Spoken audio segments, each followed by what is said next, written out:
pintuan mo sa right papasok sa bahay mo. Ito. Ito yung sa left side na window. Ay yung garahe mo dyan. Garahihan sa kabila. O ito pa akyat na pinto. Ayun. Pero dito pa ako sa baba. Ito ang right side. Ito sa silong ito ng pintuan mo. Ayan. Ito ang first room. Right side. Ito. Ito yung room. Ito. Next. Ito yung papunta na ng kusina mo. Ayan. Ayan. O, ayan.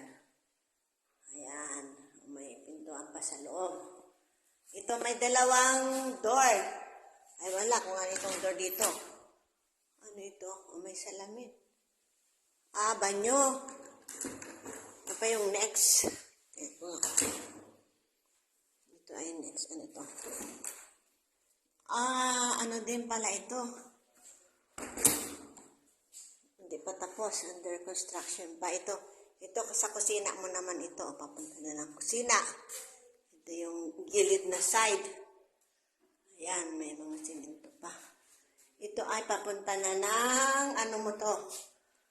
Garahe. Garahe mo. Ayan, ayan, sa garahe mo na yan. Ah, hindi ko nabuksan. Baka titibag. Ayun, kinisilip lang. O, palabas na ako. Dito eh, nagdiretso pa ako dito o sink mo. Ayan, under construction pa. Ito another, mayroong bukas na pinto na, ito, kusina mo nito, papunta na ng labas o viewing the outside. Ito ay, ano itong pinto dito? Ano ay nakalak. Baka palabas na yan.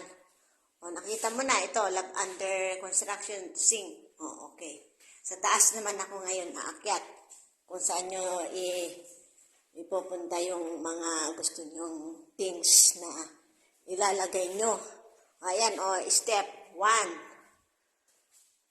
2, 3, 4, 5, 6, 7, 8, 9, 10, 11, 12, 13, 14, 15, 16.